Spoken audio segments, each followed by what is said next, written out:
Hey guys, it's been a while, long time. I haven't done much YouTubing, just due to the environment situations we're in.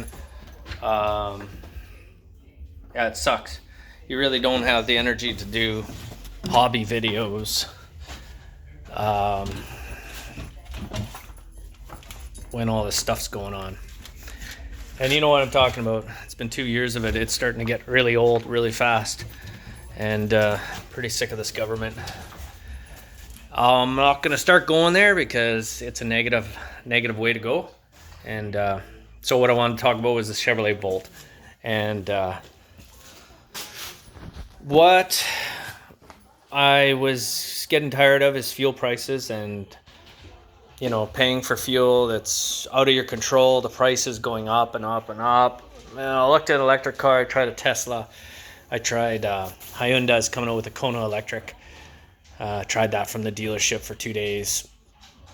Can't justify the $45,000 Canadian price tag on it. So started looking and researching, and I came up with this car.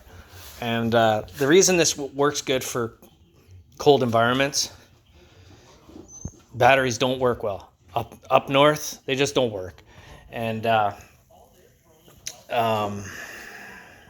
so I went to a Volt, Chevrolet Volt. It's an older one, the camera. So this is really a review on the Chevrolet Volt. What do I think of it? What's the goods and the bads? So far, there's lots of goods and very little bads on this thing.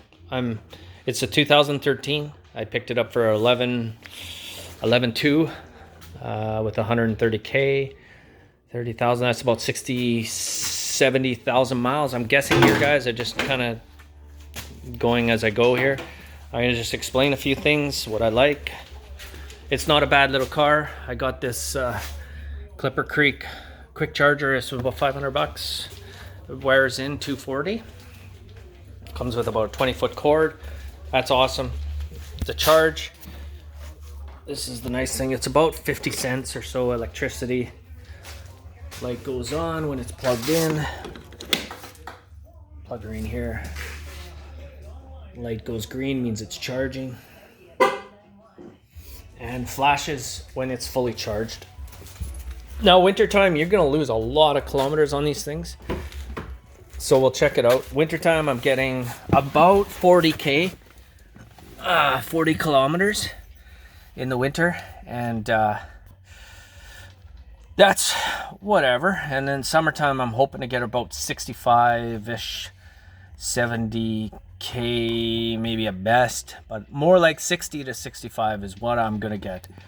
A lot of electronics here, so can't really get too scared about that. You just got to jump into it. For me, wintertime and full electric is almost useless. It's just, if you run out, you're screwed. You're calling a tow truck, and that's baloney. You can't have that, especially in the middle of winter or something. So what this is full electric car with gas-assisted engine. So you use up your 35, let's say 40 kilometers to 65 kilometers. You use that up first, and then you kick onto a gas generator. And that gas generator supplies electricity to the battery. And the battery then supplies power to the electric motor, and the electric motor drives it. See, I was gonna buy one sooner, but nobody at these Chevy dealerships understood what a Chevrolet Volt was, and I was confused. And I'm not gonna spend, this is a $50,000 Canadian dollar, 48, 49, whatever, 45, depending on the dealer, right? And the sales guys didn't even know what I was buying. They're just telling me, yeah, it's a great car. Well, that sucks, because great car or not, I need to understand it before I'm going to buy something. So you got your gas generator. Think of it that way.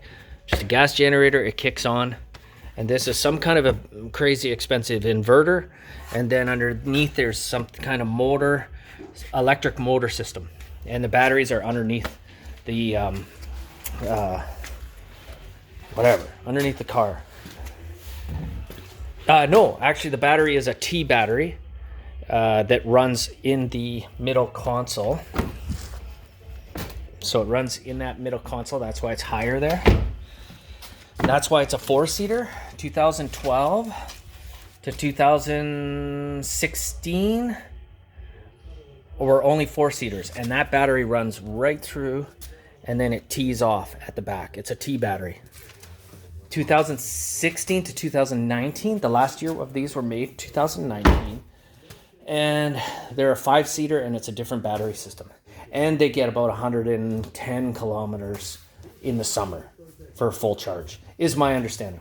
So I researched a lot of this, so I want to give you basically all the information that I figured out in my head, and then what's real and what's not real with these cars. And so I'll probably do, we're up to 6 minutes. I'll do a part 1, a part 2, a part 3, a part 4 until I've fully gone through the whole car and given you guys a good idea of what this car is about. So this is where your gas goes in. Small tank, it's 35 liters. That's like, what is that in US? Maybe 7-8 gallons. Rough estimate. Car doesn't look too bad. I'd never buy a Toyota Prius. They're just gross looking. And I mean, this is definitely, it's not super good looking, but it's not bad looking. And it's got like plenty of room in the back. It's a hatch system. Your seats fold down. It's just equipment I use for work and stuff. And anyways, got a fairly heavy lid, so you got to be careful when you put that down. I find it slams really hard. And if your kid's got hockey gear or something and they slam it, you definitely feel that suction inside when it gets slammed too much. So this will be part 1 of this video. We're up to 7 minutes, which is a little bit longer than I want to do. You guys have questions, of course, fire away. Is this saving money?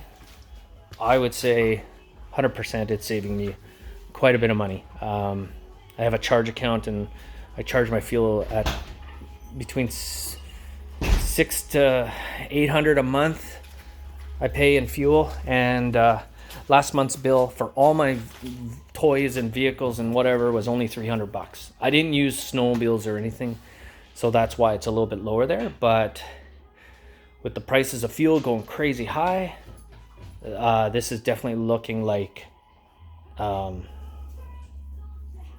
it's gonna really turn out well. And this is wintertime too, so I'm gonna talk a little more actually and make it a 10-minute video. Where does this car shine? This car shines ultimately if you're doing 40, 50K a day. This thing is gonna be awesome. It's a good little commuter for running around. When the gas generator kicks on and you got to use gas, you get an extra 350, 400K kilometers. So that's what, 200 miles on gas. And it's cheap. It's not bad. Like, to run it on fuel, it's not bad. It gets, in the 40s, 50 mile a gallon, 60 mile a gallon. This thing's on liters, so I'm averaging 3 liters per 100K up to 6.5 liters, 7 liters per 100 kilometers. So it's not bad even when it runs on gas. And there's little tricks that it's got. It's actually a pretty neat car. And Chevy put a lot of thought and engineering behind this car. And I think they screwed up when it came to marketing, or at least telling their dealerships, what to sell this thing as, like their key points, because nobody really knew what this car was all about. So, cool little car. You can get them decent prices now because they are used. 2019 was the last year they were made, and I'll probably bring out another video on it, just tricks, and because it's got mountain version, it's got sport version, it's got normal version. Maybe go for a little cruise with it. I don't know, we'll see where it goes. But I've had this car 2-3 months now, and I'm impressed. It's saving me fuel, and it gets me from A to B, and it's pretty comfortable. So okay, well, that's that for now. Thanks for watching, guys, as always. This is a Chevrolet Volt 2013, and yeah, questions, just fire away. Thanks, guys. Bye.